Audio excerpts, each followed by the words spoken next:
सर्वप्रथम डीएवी के सारे बच्चे मैं चाहती हूँ एक बार आराम से सेटल हो जाएं। आप बच्चों ने बहुत मेहनत की है। बच्चों मैं आपका ज़्यादा समय नहीं लूँगी, but I really want to interact with you, क्योंकि जिस स्टेज पे आप अभी हैं मैं इस स्टेज से गुजर चुकी हूँ। And I was discussing it with the respected principal madam कि मुझे अपना बचपन याद आ गया है। मैं आज जो भी हूँ मैं डीएवी का प्रोडक्ट हूँ। मेरी स्कूलिंग इनिशियली डीएवी टूटू से हुई and sometimes I ask my mother कि आपने इतने सारे स्कूल्स थे शिमला में, देयर वर कॉन्वेंट स्कूल्स और भी बहुत बड़े बड़े स्कूल्स थे, आपने मेरे लिए डीएवी ही क्यों चुना? अब एक रीजन ये हो सकता है कि प्रॉक्सिमिटी, हमारे घर के पास था डीएवी, लेकिन उससे भी बड़ा रीजन जो मेरी माँ मुझे बताती है वो ये बताती है कि ओनली डीएवीज आर द इंस्टीट्यूशन जो बच्चों का 360 डिग्री होलिस्टिक डेवलपमेंट कर सकते हैं। The development in terms of mentally, the development in terms of emotionally, the development in terms of everything development you ask for, DAV के पास वो solution है। मैं सर्वप्रथम टीचर्स का यहाँ स्वागत करती हूँ। Principal madam, you are looking absolutely lovely in this saree today, and all the lovely teachers dressed in green, आप बहुत बहुत खूबसूरत लग रही हैं। साथ ही में सारे जो पेरेंट्स यहाँ पे आए हैं मैं उनका भी स्वागत करती हूँ और आप लोगों को बधाई देना चाहती हूँ कि आपने अपने बच्चे की जिंदगी जो है उसको संवार दिया है। इनिशियली अभी तो आपने जो एक फाउंडेशन ब्लॉक रखना था वो आपने डीएवी को चुन के बहुत सही स्टेप लिया है। So a great round of applause for the parents for their choice. My dear students, आपको आज जो रिस्पॉन्सिबिलिटी मिली है, आपको लग रहा होगा कि नहीं क्या रिस्पॉन्सिबिलिटी मिली है। किसी बच्चे को लग रहा होगा मुझे हेड बॉय बनना था, किसी बच्ची को लग रहा होगा मुझे हेड गर्ल बनना चाहिए था, बट मैं आपको इतना बताना चाहती हूँ आप सभी अपने आप में लीडर्स हैं। मैं स्कूल में बहुत ज्यादा कोई ब्रिलियंट बच्ची नहीं थी, मतलब मेरा स्कोर कभी भी ऐसा नहीं आता था कि 99, 98%। मैं हमेशा वो 80% वाली एवरेज स्टूडेंट रही हूँ। और आज क्लब्स को देख के मुझे यहाँ याद आ गया that I was also part of Tagore house. और टैगोर हाउस में रिस्पॉन्सिबिलिटी मेरे पास ज्यादा नहीं थी, बट मुझे इतना पता था मुझे कोई रिस्पॉन्सिबिलिटी दे न दे, मेरी रिस्पॉन्सिबिलिटी बनती है मेरे हाउस के लिए, मेरे स्कूल के लिए, मेरी कम्युनिटी के लिए। और शायद वही एक फैक्टर है जो आज तक, मैं आज 31 साल की हूँ, लेकिन वही फैक्टर है जो आज तक मेरे अंदर ये बसा हुआ है। तो मैं आप सभी स्टूडेंट्स को बोलना चाहती हूँ कि अपना काम ईमानदारी से करें। बच्चों, आपका अभी काम ये है कि अच्छे से होमवर्क करना है। This is the maximum you can do right now. घर पे जाके जो टीचर्स ने कहा है उसको अच्छे से पढ़ना है। आपको लगता है हमको कोई चीज समझ नहीं आ रही तो आपको टीचर्स से पूछना है। On the other hand, teachers के लिए भी मेरे पास यही शब्द है कि बच्चों को एज फ्रेंड्स ट्रीट कीजिए। पेरेंट्स के बाद अगर सबसे ज्यादा घंटे ये बच्चे किसी के साथ बिताते हैं तो वो आप टीचर्स हैं, प्रिंसिपल मैडम हैं।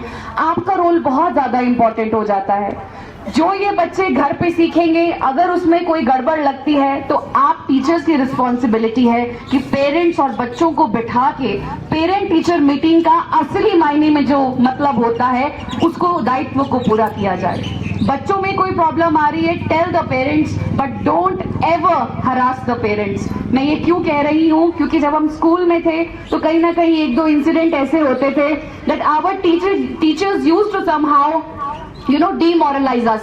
आपके बच्चे अच्छा नहीं पढ़ रहे हैं विदाउट नोइंग द रीजन कि ये बच्चा अच्छा क्यों नहीं कर पा रहा है।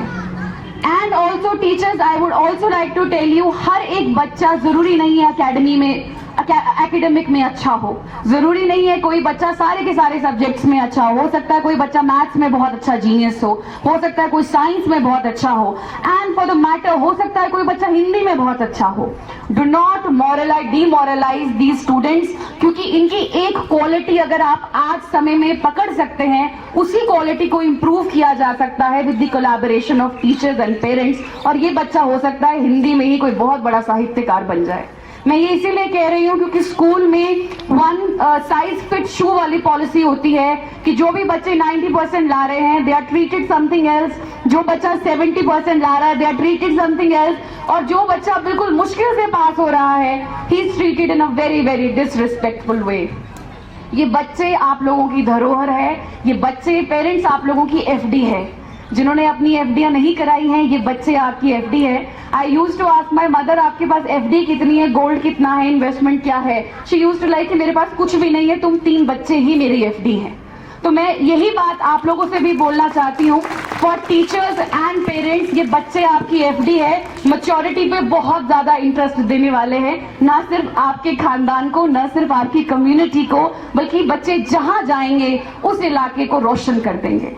तो मैं बच्चों को भी ये बात बोलना चाहती हूँ, कभी भी डिमोरलाइज नहीं होना है, कंपटीशन रखना है अपने फ्रेंड्स के साथ, हेल्दी कंपटीशन। बच्चों, अगर आपको लगता है कि आपके दोस्त मैथ्स में बहुत अच्छा है, आपको मैथ्स नहीं आता, उसको पकड़ो क्लास के बाद और बोलो मुझे भी सिखा। अपनी कमजोरी को एक्सेप्ट करना इज वन थिंग, लेकिन उस कमजोरी को इंप्रूव करना इज द सेकंड स्टेप। और जब आप ये करना सीख जाएंगे तो आप अपने आप में एक बहुत बेहतरीन लीडर बन जाएंगे।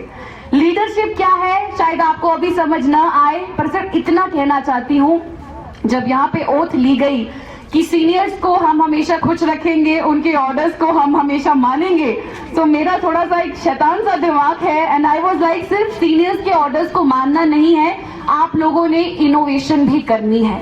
आप अपने स्कूल के लिए क्या नया कर सकते हैं, इस सोच को आपने कभी भी नहीं रोकना है मेरे बच्चों। कभी भी लगता है कोई नई चीज है हम कर सकते हैं, और टीचर्स भी, my dear teachers, give them the space to express themselves.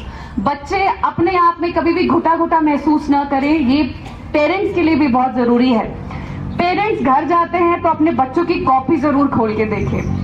My mother, she has struggled a lot, उनके 3 बच्चे हैं, वो वहाँ टूटू में ही पढ़ाए थे, डीएवी टूटू में, then we got I got shifted to DAV Lakkar Bazaar. But जितना भी मम्मी ऑफिस में काम करती थी, she always made it a point कि घर आएंगी कॉपी चेक करेंगी। कॉपी चेक करने का मतलब है you are connecting what teachers are teaching your children. अगर आपको पता ही नहीं है पेरेंट्स को कि बच्चे पढ़ क्या रहे हैं और टीचर्स क्या पढ़ा रहे हैं, then it's a perfect recipe for disaster. तो इसको जरूर आप जरा ध्यान से देखिए, क्या पढ़ रहे हैं, बच्चों के साथ कनेक्ट कीजिए। मैं जानती हूँ आज का समय ऐसा है कि ये छोटे छोटे बच्चे हैं, इनको आपने पक्का कोचिंग सेंटर्स में भी डाल दिया होगा, मैं जानती हूँ, क्योंकि तैयारी इन बच्चों की अभी से नहीं, जब ये पैदा हुए थे तभी आप टीचर्स, और not teachers actually, mostly parents ने डिसाइड कर लिया होगा इसको तो इंजीनियर बनाएंगे, इसको तो डॉक्टर बनाएंगे, इसको तो ये बनाएंगे। Don't do that. बच्चे को आने दीजिए, समझने दीजिए उसमें ऐसी कौन सी स्ट्रेंथ है, ऐसी कौन सी यूनिक चीज है जो उस बच्चे को इस समाज में अलग करेगी। हमें भेड़े नहीं बनानी है, इस बात को प्लीज आप ध्यान रखिए। Every child is unique in their sense, हर एक बच्चे में कोई खास बात है, वो खास बात क्या है वो आप लोगों को तराशनी है। So I will not take more time, I just want to say DAV Dayanand Anglo Vedic schools, आप सब जानते हैं 1886 1 जून लाहौर में पहला बना था, और महात्मा हंसराज की ये देन है। और इसके पीछे जो ब्रेन चाइल्ड है, जो ब्रेन चाइल्ड था, that was of Dayanand Saraswati, a very renowned social reformer, जिन्होंने उस समय की जितनी भी कुरीतियां थी उसके विरुद्ध आवाज उठाई थी। आपको भी लगता है समाज में, पेरेंट्स, टीचर्स, स्टूडेंट्स, आप लोगों को भी लगता है समाज में कोई प्रॉब्लम है, तो उसके लिए बैठ के कुंठना नहीं है, उसके लिए कुछ करना है। And the maximum we can do is we can unite ourselves, we can raise our voices and learn to speak against the bad. अगर ये एक आदत बच्चों आप बचपन से डाल देते हैं कि अगर आपको कोई चीज गलत लगती है, स्पेशली मैं लड़कियों को बोलना चाहती हूँ, जो छोटी छोटी लड़कियां मेरी हैं, if you think something is not right, tell it to your parents, tell it to your teachers, and again I get back to the teachers and the parents again, give them the space to express themselves. अगर बच्चियों के साथ कुछ गड़बड़ है in terms of anything, I remember एक बार मैं स्कूल से वापस आ रही थी, घर जा रही थी, and there was this guy and he somehow did a very very stupid thing in front of me and I was really small kid and मुझे समझ नहीं आया ये क्या है। तो ये जो molestations की कहानियां हैं, this is not something new to our society, but लोग बात नहीं करते हैं। So if something like this has happened to your girl child, again give the girl child the freedom and the right to express herself। अगर वो आपको नहीं बता पाएगी कि क्या प्रॉब्लम हुई है, क्या गलत हुआ है, how can you amend it? तो मैं वही बोलना चाहती हूँ, अपने बच्चों को आवाजें दें, अपने बच्चों को एक्सप्रेस करने की वो जरूर ताकत दें। And as I was talking about DAV का मोटो तब भी यही था, आज भी यही है, आज के 30 साल बाद भी यही होगा कि ज्योतिर्मा तमसो गमय। ज्योतिर्मा तमसो गमय का मतलब सिंपल सा है, O God lead us from darkness to light. हमें अंधकार से प्रकाश की तरफ ले जाना है। यही डीएवी का मोटो तब भी था, आज भी है। ये वो स्कूल है जो स्कूल मंडे को आके पहले हवन कराता है। भारतीय संस्कृति से अगर जोड़ा है किसी स्कूल ने तो वो आपका डीएवी स्कूल है। इसीलिए I proudly say that whatever I am this 31 years of age now, मैं पूरा का पूरा प्रोडक्ट डीएवी का हूँ और आने वाले भविष्य में आप सभी की कामना करती हूँ कि आपके जो बच्चे हैं वो भी डीएवी में जाएं and let us bring some significant change in the society. Thank you so much. And Mamata, I love you so much. जब भी मैं ममता को देखती हूँ, आज जो बच्चियों ने यहाँ डांस किया, इट वॉज अमेजिंग। तुम एक लाजवाब इंसान हो और मैं क्या कहूँ, I am just fan of you. Every time I see this girl, मैं यही वो सोचती हूँ कि विमेन एम्पावरमेंट का असली कोई सिंबल है तो ममता है। कुल्लू में मुझे ममता दिखती है, कोई भी स्कूल हो, कोई भी फंक्शन हो, शी इज ऑलवेज देयर। बच्चों को तैयार कर रही है, बच्चों को सिखा रही है and all the very best to you. Thank you so much.